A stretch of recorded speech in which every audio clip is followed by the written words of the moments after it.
जोहार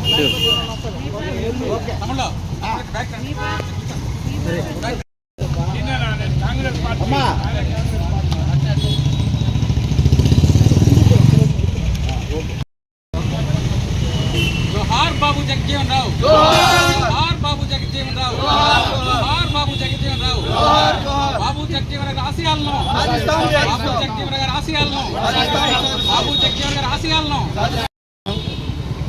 ఈరోజు గౌరవనీయులు పెద్దలు మా పూజ్యులైనటువంటి బాబు జగజీవన్ రావు గారి 118వ జయంతి సందర్భంగా ఈరోజు ఆయన జయంతి మేమందరం కలిసి జరుపుకోవడం చాలా ఆనందంగా ఉంది. మరి ఈ సందర్భంగా ఆయన నిమ్న కులాల్లో బీహార్లో జన్మించినప్పటికీ 50 సంవత్సరాలు నిర్విరామంగా ప్రజల ఆశీర్వాదంతో ఆయన పార్లమెంట్లో ఉంటూ అనేక మంత్రి పదవుల ద్వారా ప్రజలకు సేవ చేసిన విషయం తెలిసిందే. అంతేకాకుండా భారతదేశ మాజీ ఉప ప్రధానిగా కూడా ఆయన సేవలు అందించినటువంటి విషయం తెలిసిందే. ఈ సందర్భంగా భారతదేశంలో నిమ్న జాతి అగౌరవానికి గురవుతున్నటువంటి నిమ్న జాతులకి గౌరవించబడాలని పోరాటం చేసిన వాళ్ళల్లో ఆయన ప్రథముడు. అదేవిధంగా డాక్టర్ బాబాసాహెబ్ అంబేద్కర్ గారు ఏదైతే సామాజిక న్యాయం కోసం భారతదేశ అభివృద్ధి కోసం భారత రాజ్యాంగాన్ని నిర్మించి మనకు అందించారో అదేవిధంగా సామాజిక న్యాయం కోసం బాబు జగజీవన్ రావు గారు కూడా పోరాటం చేసిన విషయం మీ అందరికీ తెలిసిన విషయమే. ఈ సందర్భంగా దళితులందరూ కూడా ఐక్యంగా ఉండాలని పిలుపునిస్తున్నాం. దళితులు, బీసీలు, మైనార్టీలను కలుపుకొని సంఘటిత శక్తిగా ఉంటూ మన హక్కులు సాధించుకోవడం కోసం కృషి చేయాలని, అంతర్గతంగా ఎన్ని విభేదాలు ఉన్నప్పటికీ కలిసికట్టుగా మన జాతిని నిర్మించుకోవడంలో కానీ, సాధించుకోవడంలో కానీ, అభివృద్ధి చేసుకోవడంలో కానీ, ఆత్మగౌరవం కోసం కానీ పోరాటం కోసం అందరూ ఒకటిగా ఉండాలని సందర్భంగా పిలుపునిస్తూ భారతదేశ మాజీ ఉప ప్రధాని, భారతదేశ గర్వించదగ్గ పార్లమెంటర్, అదేవిధంగా 30 సంవత్సరాలు ఏకదీటిగా ఈ దేశానికి మంత్రివర్గంలో సేవలించిన వ్యక్తి బాబు జగజీవన్ రావు గారి 118వ జయంతి వేడుకలు ఈరోజు జరుపుకోవడం, అది కూడా వెంకటగిరిలో ప్రముఖ సామాజిక కార్యకర్తలు, ప్రముఖ సామాజిక భావాలు కలిగినటువంటి వ్యక్తులతో కలిసి జరుపుకోవడం అనేది చాలా సంతోషంగా ఉంది. ఈరోజు బాబు జగజీవన్ రావు గారు, అదేవిధంగా అంబేద్కర్ గారు ఏవైతే కలలు కన్నారో, ఏదైతే వాళ్ళ పూర్తి జీవితాన్ని త్యాగం చేసి బహుజన సమాజానికి కృషి చేశారో ఆ దిశగా బహుజన సమాజం అంతా ఐక్యంగా పోరాడి ముందుకెళ్ళి బహుజన జాతి ఐక్యతకు, బహుజన జాతి మహోన్నతకు, బహుజన జాతి విద్యకి, బహుజన జాతి ఆర్థిక అభివృద్ధికి, బహుజన జాతి రాజకీయ అభివృద్ధికి కూడా కృషి చేయాలని చెప్పేసి కోరుకుంటూ ఈ వేదిక నుంచి ఆ విధంగా పిలుపునిస్తూ మేమందరం కూడా ఎన్ని ఇబ్బందులు, ఎన్ని పరిస్థితుల్లో కూడా ఒక సమస్య అంటూ వచ్చిందంటే ఎస్సీ, ఎస్టీ, బీసీ, మైనార్టీలు, క్రిస్టియన్స్ అందరం కలిపి మేము ఐక్యంగా ఉంటామని కూడా సందేశాన్ని కూడా ఈ వేదిక నుంచి ఇస్తున్నాము.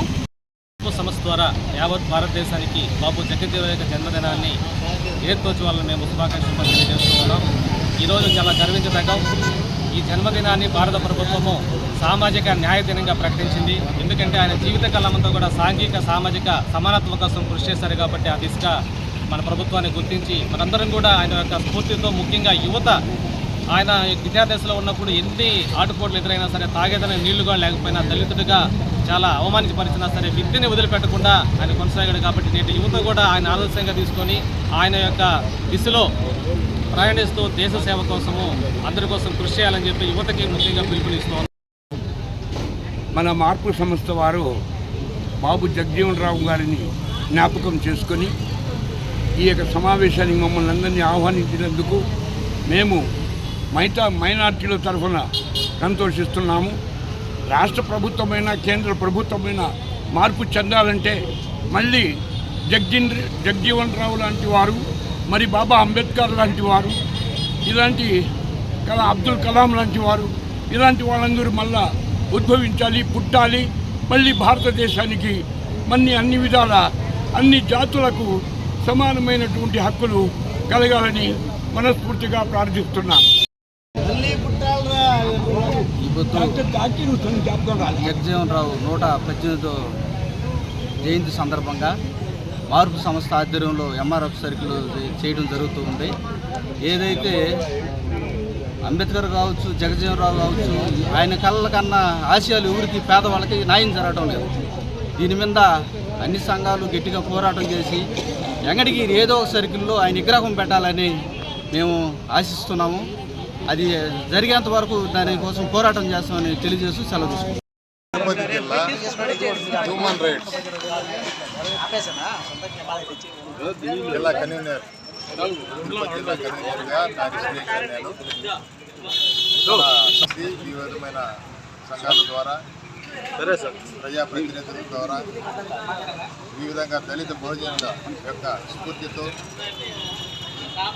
ఇక్కడికి చేరి జగజీవన్ రావుని మనం గుర్తు చేసుకొని ఆయన జయంతిని పురస్కరించుకొని వివిధ ప్రజా సంఘాల్లోనైతేనే, రైతు సంఘాల్లోనైతేనే, హ్యూమన్ రైట్స్ అయితేనే అందరూ కలిసి ఆయన గుర్తు చేసుకున్నటువంటి దినాన్ని బట్టి అందరికీ కృతజ్ఞతలు తెలుపుకుంటున్నాను. పోతే మేధావులంతా బాబాసాహెబ్ అంబేద్కర్ అయితేనేమి, జగజీవన్ రావు గారు అయితేనేమి, వీళ్ళంతా దళితుల యొక్క విముక్తి కోసం పోరాడేటువంటి మేధావులు.